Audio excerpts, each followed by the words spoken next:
Hi, I'm Louis Ball. Welcome to Colors of Prog, Season 4, Episode 9. It's been a bit of a while since I put up one of these, but had problems with the backdrop again, and so I decided to, instead of delaying these, I'll just record a few and we'll try to get that rectified. Anyway, so this episode. Oh, and if you're new to the Colors of Prog, I review progressive rock recordings, past and present from all over the world, as well as live shows on occasion. So this time, Cruise to the Edge, Awakening. This was Norwegian Lines. It's a charter. This was March 8th to 13th, 2024. So anyone not familiar with Cruise to the Edge, it's been going on for some years, interrupted by the pandemic, and they also skipped a year. But they're back. So progressive rock bands from all around the world participate, and progressive rock music fans from all around the world go. It's an enjoyable 4 to 6 days. It depends on the length of the cruise. It was named Cruise to the Edge because Yes was a major band that was on this cruise originally. Their Close to the Edge album, Cruise to the Edge, Close to the Edge. But the last 2 times, Yes did not participate for whatever reason. There's lots of thoughts on that out there, but I'm discussing this one. So, Cruise to the Edge, they called it Awakening 2024. So it's named after the Yes album, which I just said. The cruise also stops 1 or 2 days at touristy spots. The music goes on nevertheless, but if you want to get off the ship, stretch your legs, some people do take excursions. This was originally supposed to go to Jamaica and another port, Ocho Rios perhaps, but because of other concerns, it went to Cozumel twice. I've been there, nice touristy spot, but if you want a cold beer, because as opposed to Royal Caribbean, the previous cruises I've taken, where the beer selection was decent and the food was better, Norwegian Lines, their beer selection is like, okay, corner bar beers and very little in terms of craft beer. And this is on any of the bars on the ship. Anyway, that was an aside. The first Cruise to the Edge was in, I believe, 2013. It featured, beside Yes, UK, Saga, Ambrosia, Steve Hackett, and only the half of the Italian-owned ship was chartered, so it was mingling rockers with normal cruise families. So that was very interesting. I was not on that one. In 2014, IO Earth, Life Science, Patrick Moraz, Queensryche, Renaissance, Soft Machine, Asturias from Japan.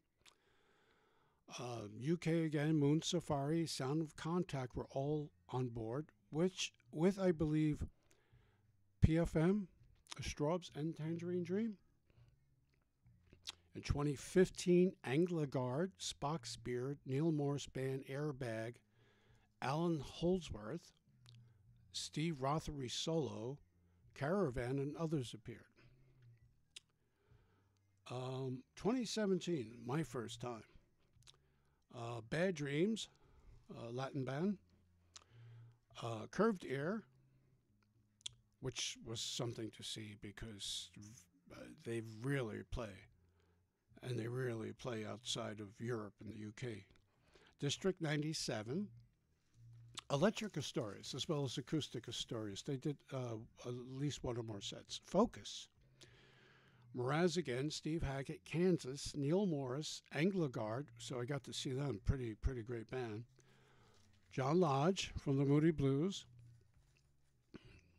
and Spock's beard with the other attendees beside Yes.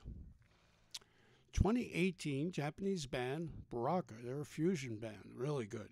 Focus, Haken, Glasshammer, Moon Safari, Sons of Apollo, which is a Mike Portnoy band. Hackett, Thank You Scientist, Carl Palmer's ELP Legacy, IO Earth, Martin Barr, Morris, Neil Morris, Saga, Gong, Knife World, another band featuring members of Gong, Mervillion, Adrian Ballou, Eric Gillette, Moon Safari, Saga, and more. It was quite a bit of a thing. In 2019, we had Airbag, Rachel Flowers, Pendragon, Brand X, Enchant, Electric Astorius, Focus, Gabriel Agudo, who used to sing with Bad Dreams, I believe, Riverside, Soft Machine, Hackett, John Lodge again, Frost, Magic Pie, and the David Cross Band. 2021, COVID hit, and there were no cruises. In 2022, Cruise to the Edge returned with Marvin, Alan Hewitt, Claudio Simonetti's Goblin, Transatlantic, Clone, Nectar, Pain of Salvation, Martin Barr, The Flower Kings, Marillion, Justin Hayward, District 97, Adrian Ballou, Al Di Meola, and Riverside. And also present were Al Stewart, Marillion, Moon Safari, Wishbone Ash, Alan Parsons Project, Moon Safari, and others. This was the most music-filled cruise with nearly 30 bands on a very large Royal Caribbean ship. It was really big. There were 2 or 3 floors that were like malls. Can you imagine a ship with mall-size areas with not only restaurants and bars that you felt like you were outside and you never wanted to leave? Yes wasn't on this cruise for the first time. Considering COVID was and remains still a thing, and while no fan of being on the sea, Steve Howe had health concerns regarding being on the ship, and it's up to him, really. That brings me up to speed. 7 minutes of this already. With Cruise to the Edge 2024. It's Norwegian Lines. It was a much smaller ship, the Pearl. Scaled back lineup this time. It was a victim of clashing show times and late starts, meaning you could and often did miss a band that you wanted to see, even if they played twice. And it happens, unfortunately.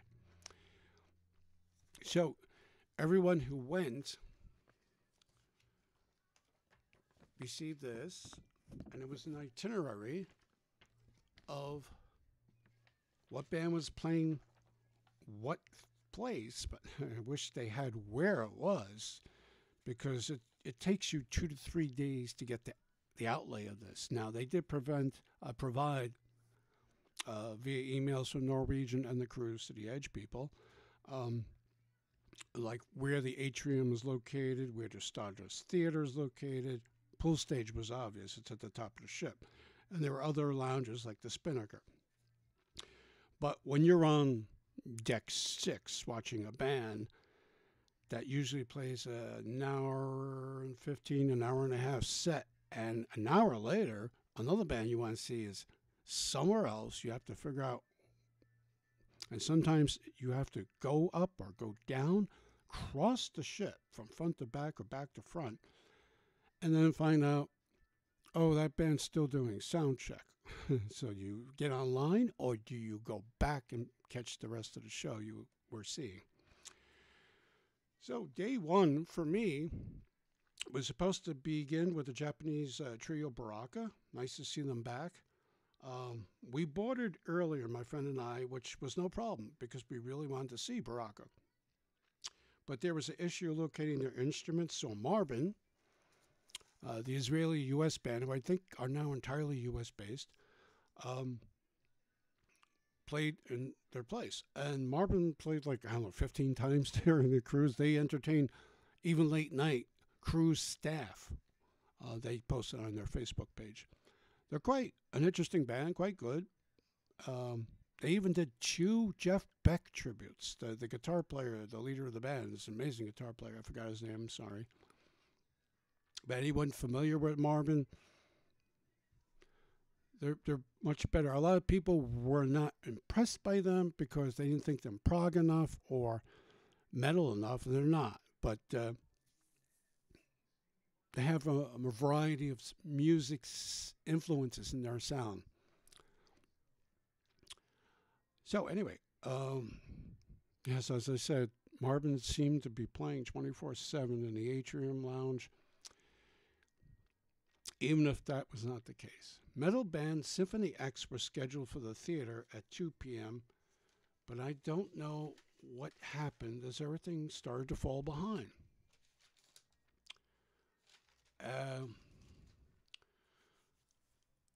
It's time to grab something to eat, right? So, because you can't do music all day long. I think my friend caught Symphony X.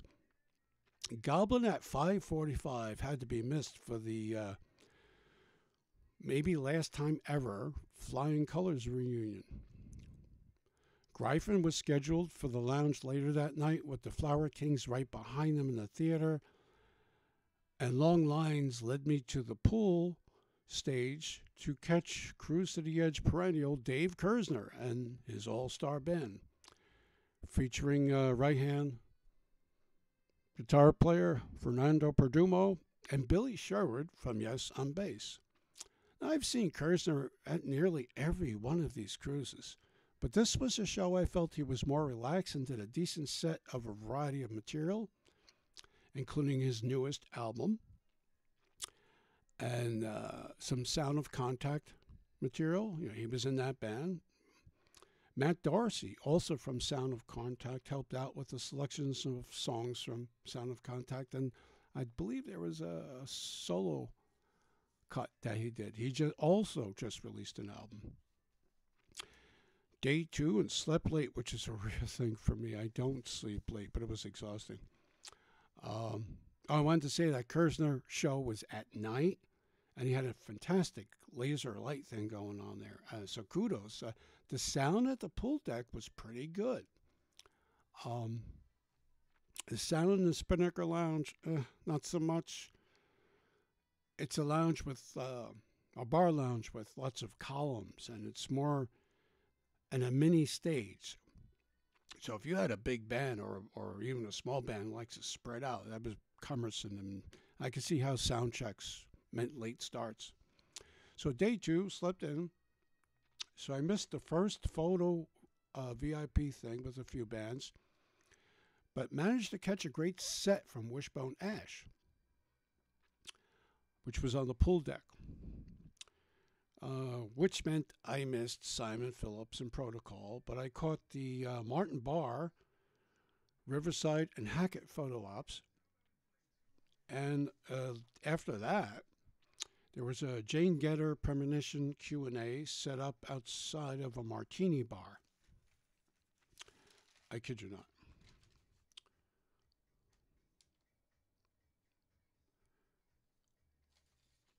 After which, I had a brief conversation with keyboard. I'm working from notes, guys. I had a brief conversation with Jane Getter premonition band keyboard player Adam Holzman about his father, Jack Holzman, J-A-C. Started Elektra Records back in the day, and Adam has a Facebook page where he has been putting up reminiscences about Elektra Records, the early days, and meeting bands like The Doors, and his father releasing records by these bands.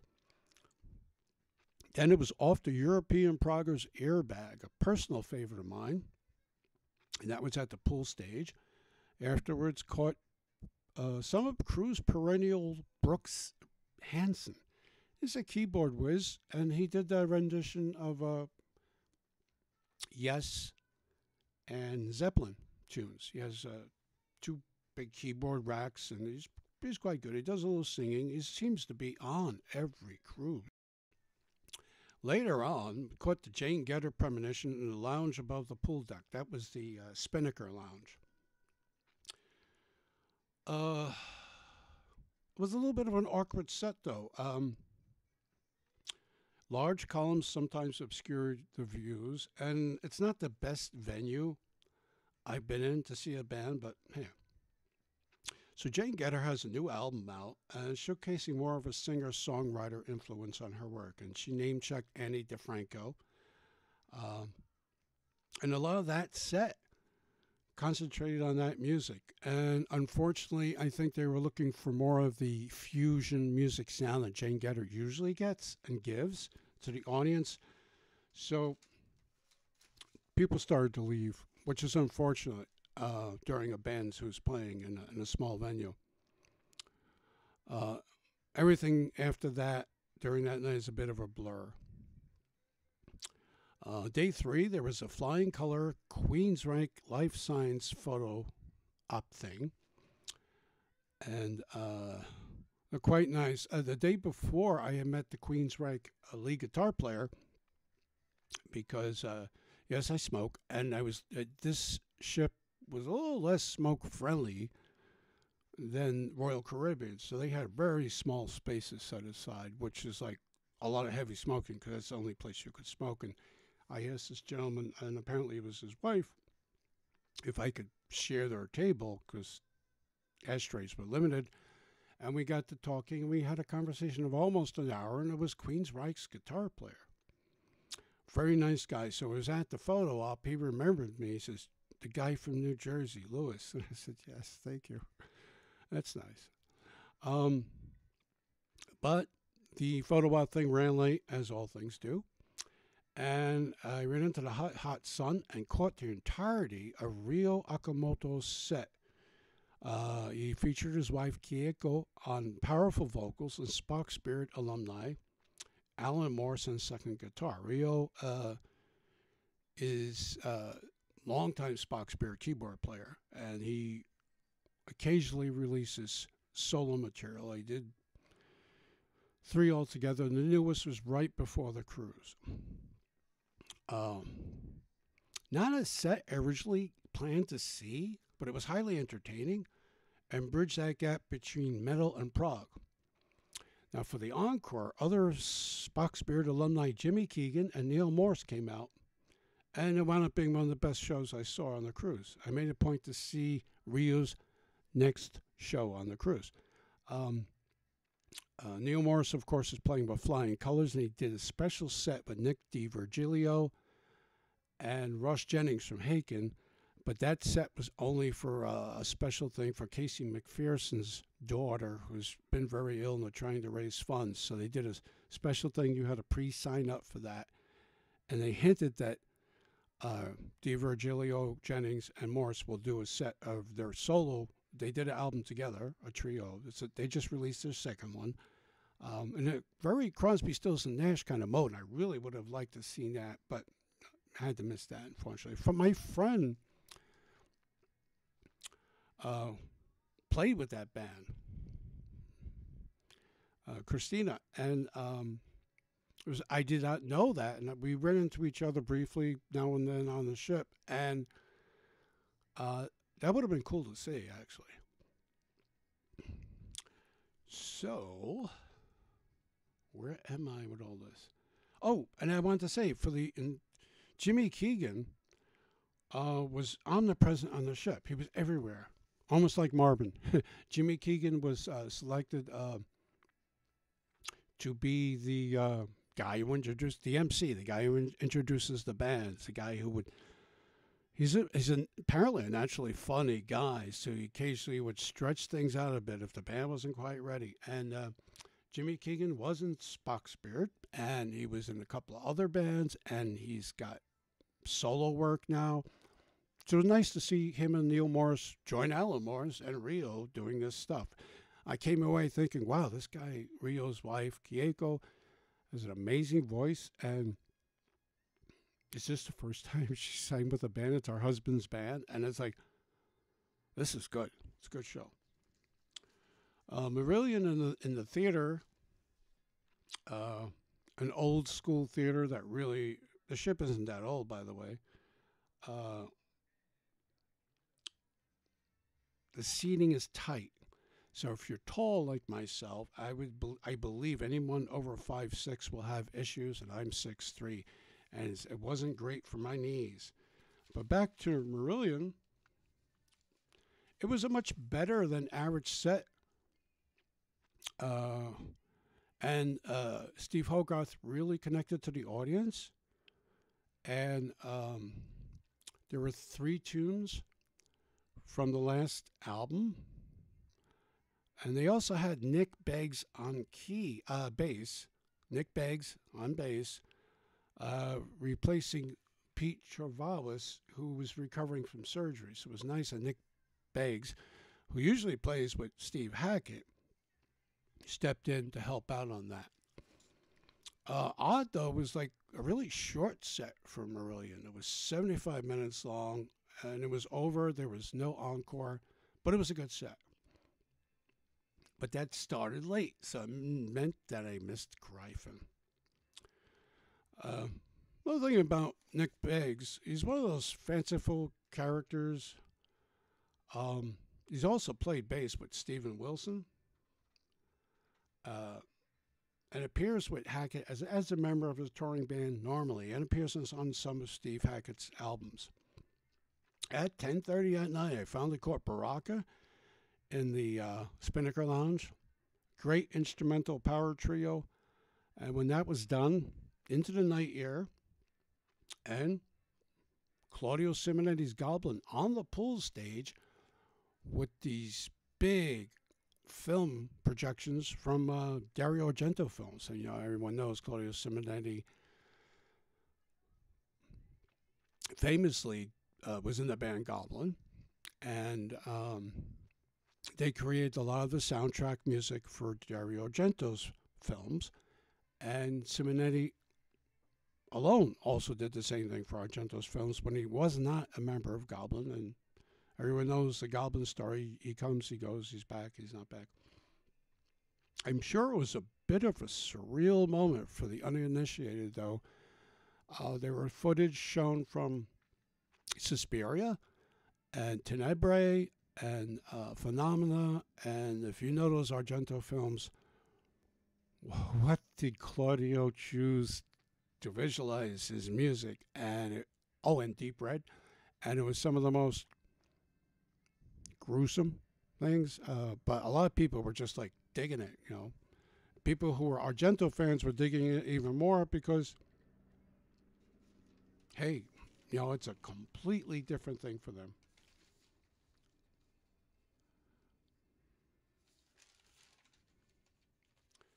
So it was had a quick step off the ship, and then docked in the port of Cozumel. A little less touristy than the day before. Actually had a light lunch at a restaurant, not a bar.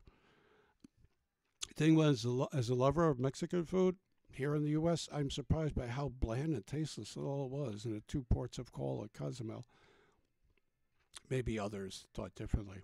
So, Life Signs in the Stardust Theater with famed drummer Simon Phillips sitting in on the cruise. It was a good set, but once again drew on material from their last studio album. And although I do like them, and I do like that studio album, and Dave Bainbridge is an ace in the hole on guitars and additional keyboards, it seemed like his monitor or his amp conked out mid-song, and he was having issues with his guitar pedals, making him inaudible to the audience. And this continued for one of their longest songs. So I'm thinking the onstage monitor was feeding him some sound, otherwise he would have stopped. Finally, now Big Train played the previous night, and it was a 11 or 11:30 p.m. show, and I said I'm not going to get on the big line, and so I went and checked it out, and they were still online through the casino all the way back, and I said, maybe I'll try it again, but I think I fell out. I got my opportunity to see Big Train at the outdoor pool deck in the blazing hot sun. everyone was talking about the Big Train theater performance that night and how good it was. No exceptions. So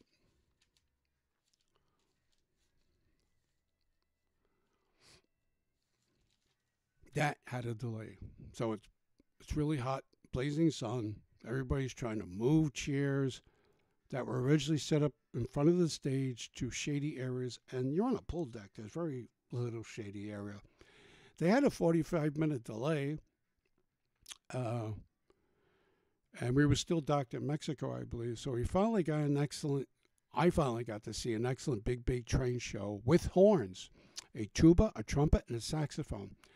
The new singer, Alberto Braven, knows how to work a crowd for sure. He was originally in PFM as a backing singer and keyboardist. And when David Longdon passed from Big Train, they did a search for a new singer. And Alberto got on the list, and I even saw a Q&A when that was discussed. Now, I heard that the set list was different from the theater show the previous night. I still think it was quite good. I enjoyed that.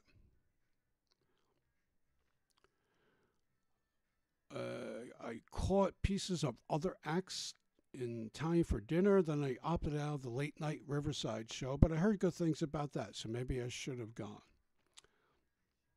I liked them when I saw them live a few years ago, but when I picked up a live in Eastern Europe double CD, DVD, or was it a Blu-ray set, I kind of cringed. Could this be the same band? So then we're up to the last day, and that was a Tuesday. And daylight savings time switched an hour ahead. Now, what happened was originally the people responsible for the cruise said that they wouldn't switch until they docked back into Florida in Miami, which is where we came out of. But for some reason, everything was set 1 hour ahead. So, if you don't, I didn't know how to change my iPhone. I asked someone else, and I could not do it manually. So I woke up for breakfast at 9 a.m. to discover it was 10, and breakfast wasn't being served. Unfortunately, I missed some things because of that. I did catch Dream Theater keyboard player Jordan Rudess and his set with singer from the current version of the Enid, and I'm glad I did. It was a cover set, but most of the music taken from early Genesis covers, the Gabriel years. Who knew? And I thought it was really good. A Goblin, Claudio Simonetti's Goblin, Haken, Marillion photo op took place after that, which I caught. Then European heavy prog metal band took the stage called Clone. I never did pay attention to Clone before, and then I totally dug them despite feeling sun fatigue.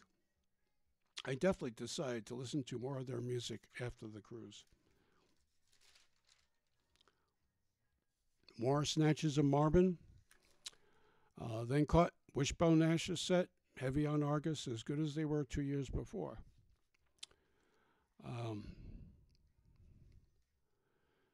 And Steve Hackett in the theater. Now, Steve Hackett played a better than average, actually very short set. It was 75 minutes and done, even with the encore of Los Endos from his Genesis days. And they had they played most of Watcher from the Skies. Although he did begin with 3 songs off his newest solo album, which is nice. He's done about 30 of these, I believe. Jonas Reingold was helping him out on bass and other electric guitars and backing vocals. And he's a very talented person. Jonas used to be in the Flower Kings, if anyone didn't know. Oh, and the name of the Hackett solo album is called The Circus and the Nightingale, which I'm going to cover later on. Now, it's getting late, so saw Ryo Okamoto's set again. Since he knocked it out of the park with his pool stage performance, he managed to get into the smallish Spinnaker Lounge.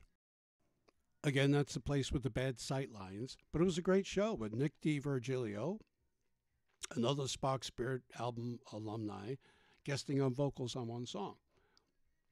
However, the overzealous house security guy tried to pull the plug on the band rather rudely on their last song, claiming they had a long sound check. This was visible to everyone. He even went up to the soundboard, tried to physically pull the power on that. It was one of the most unprofessional behavior things of the highest. Thankfully, somebody talked them into it. They're halfway through their last song of the set, and they were allowed to finish. And unfortunately, Rio wanted to meet people after the show, but the security guys rushed everyone out into the air. Leading us to the unexpected final show. It was Jane Getter Premonition performing a much better set than in the lounge a few nights previous. She was on a pool deck, and she had a good audience turned out, and her trading fusion-like licks with guitarist of the band sounded great in the late night air. So, despite missing a few bands, bad knee somewhat, and late starts and late sound checks, I did manage to catch a lot, and snippets of the Q&As too. Fellow cruisers have posted videos on Facebook and their own YouTube sites, I guess, of bands I missed, as well as a festival on land and sea. You can't catch everything. Other than a cruise cold, not much different than convention cold. And, so it's a great time. Again, can you just imagine trying to fit all this into a daily schedule, and as much as you say, I'm really curious to see that band, or that's my favorite band, it's nearly impossible to catch everyone. And would I go again? I don't know. I mean, to be honest with you, cruise cost has gone up to attend, and then you have to, if you're not based in Florida, you have to fly to Florida from New York, New Jersey area, and the ships usually, you have to be on it rather early in the day, so you have to be there the night before, so you have to get a hotel, yada. It's a fascinating thing. It's if you're into progressive music, if you could do it, when they announced the bands of the intended lineup for the next schedule, I believe they have one 2025 in February, with bands tending to pull out due to a variety of reasons. PFM were supposed to be on this cruise originally, but they were not on the ship. A year or two previous, Fish from Marillion was supposed to be on the ship with his band. He could not attend due to a death in the family, I believe. So it's a cool thing. You meet people from all around the world. The bands are generally nice. The members of the bands who walk around the ship, I think I saw Nad Sylvan from Hackett's band about 50 times. Having dinner. Billy Sherwood was eating dinner at the next table. One night, having dinner, Hackett and his entourage came in. I think the whole band. So it's a very cool thing. If you've not done a cruise to the edge, I'd recommend it. But a lot of people don't do cruises and don't do ships and don't like being on the water and that's a given. I totally understand. There's plenty of stuff on YouTube. So anyway, it's a recap. It was a little bit of an awkward one. I had to do it from notes based on who I saw, what I did. So apologies from reading a lot from that, but it's hard to keep all this in my mind. It's like, what did I do for 5 days? So thanks for watching. This is, by the way, episode 9 in season 4, and it's our Cruise to the Edge recap. Thanks for watching.